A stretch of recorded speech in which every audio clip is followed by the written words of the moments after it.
మీరేమో మిత్రులు కూర్చున్నారు ఇదైతే అడుగుతారని చెప్తున్నారు. మనం ఏమడిగామంటే నేను మూసి చేసుకుంటే చేసుకో, కానీ మా ఇల్లు కూడా చేసుకోకూడదు. మీరు చేసుకున్నాడు, డబ్బులు వచ్చినాడు, మనం మాట్లాడదాం కానీ కూర్చొని ఇప్పుడే మీరు ఆగమేఘాల మీద కూలగొట్టుడు కానీ కరెంటు కట్ చేసుడు కానీ లేకపోతే మొత్తం మార్కౌట్ చేసే పద్ధతి బంద్ చేయమని చెప్పిన నేను మూసీ నది పరివాహక ప్రాంతం ఉంది కదా, కిషన్ రెడ్డి గారు వస్తారు.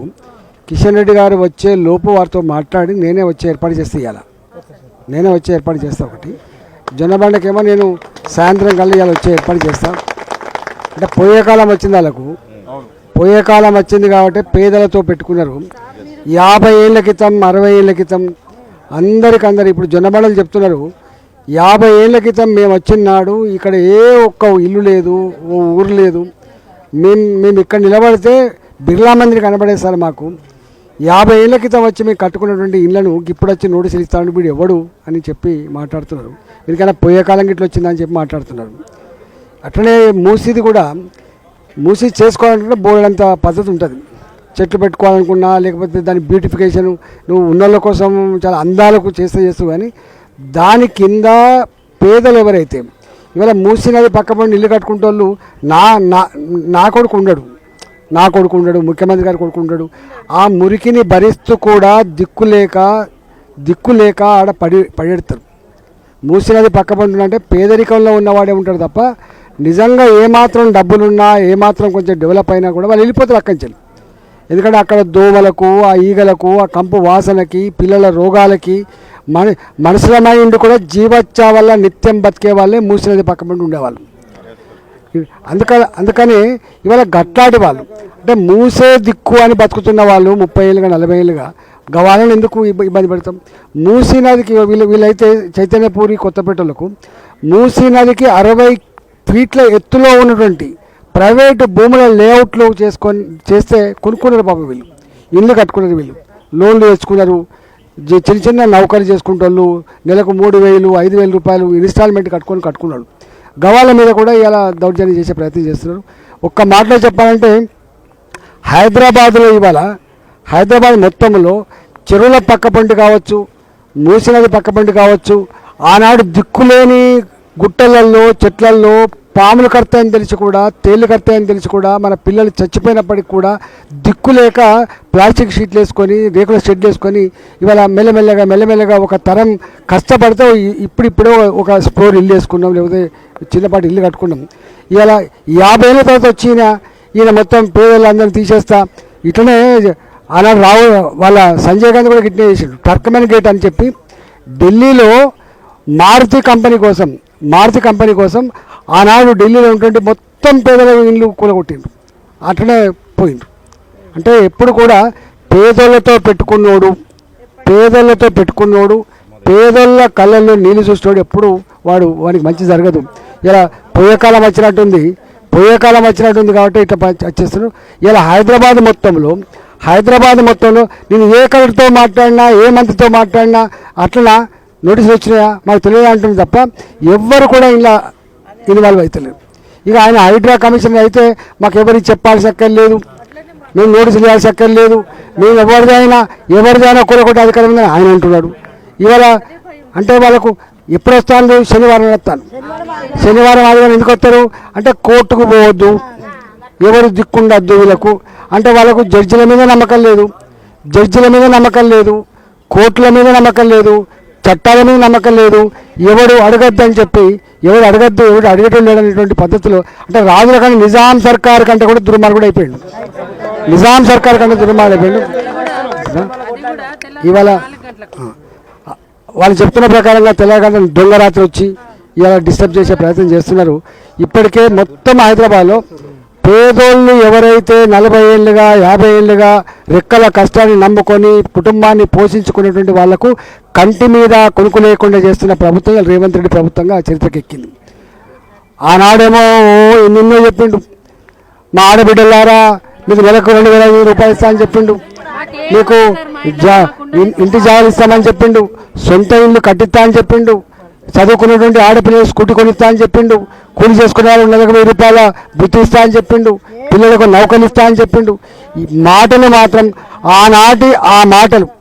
ఆనాడు ఆయన మాట్లాడిన మాటలు మళ్ళొకసారి మీరు సెల్ ఫోన్లలో చూడండి. ఇవాళ చేస్తున్న దుర్మార్గ పనులేందో మీరు ఒకసారి చూడండి. అంటే వీళ్ళ నైజం మనకి ఇప్పుడు అర్థమైపోయింది. వీళ్ళు మేకవన్యపురులు. ఆనాడు మన ముందుకు వచ్చినప్పుడు దండం పెట్టుకుంటా, మొసలి కన్నీళ్ళు కాల్చుకుంటా, పేదల కోసమే మేము వస్తున్నాం, కాంగ్రెస్ పార్టీ అంటే పేదల కోసం ఉందని చెప్పిండు.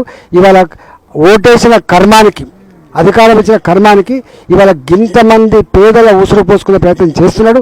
మొన్న నేను చెప్పిన పేదల కన్నీళ్ళలో కొట్టుకపోతా నా కొడుక అని చెప్పినాం.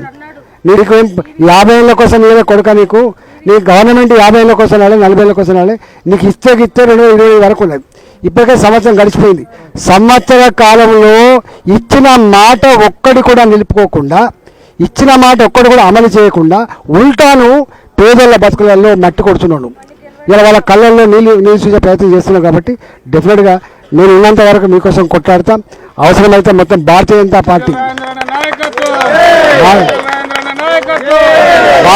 పార్టీ మొత్తం పార్టీ మీకు అండగా ఉంటుంది. నేనే వస్తా రామంతపూర్కి, నేనే వస్తా చైతన్యపూర్కి, కొత్తపేటకు, నేనే వస్తా జొన్నగడ్డకు. కాబట్టి ఇవాళ 40 రోజులు అవుతుంది. గెలిచిన సుఖం కూడా లేదు, గెలిచిన సంతోషం కూడా లేదు. రోజుకి ఇదే పని. అన్నా ఇక్కడ కొలగొడుతుండు, అన్నా ఇక్కడ నోట్స్ వచ్చినాయి, అన్నా ఇక్కడ పోలీసులు వచ్చినట్టే నేను పోయి కాపలా కాసే పరిస్థితి.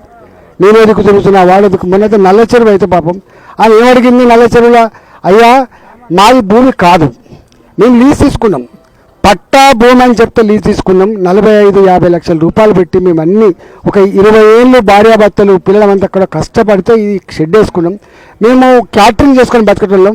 ఒకవేళ కూల కొడతా అంటే కూల కొట్టుకో, మాకు 3 గంటల టైం, 3 గంటలని సామాన్యం తీసుకుపోతామని చెప్పింది.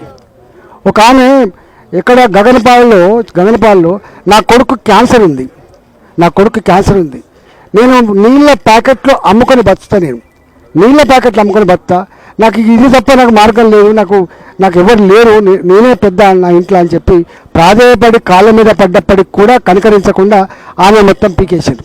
ఒక ఆయన అయితే నా కంపెనీ మిషన్లు చాలా కాస్ట్లీ మిషన్లు సార్, నేను ఒకవేళ టైం ఇయ్యి, నాకు 2 రోజులు టైం ఇయ్యి, 3 రోజులు టైం తీసుకుంటా అంటే ఆ మిషన్ల మీద కూడా షెడ్లు కూలగొట్టింది సరిపోక మిషన్ల మీద కూడా డోజర్లకి తొక్కిచ్చి శత్రువులు ఎట్లయితే కష్టం చేస్తారో గట్టడి పని చేసింది.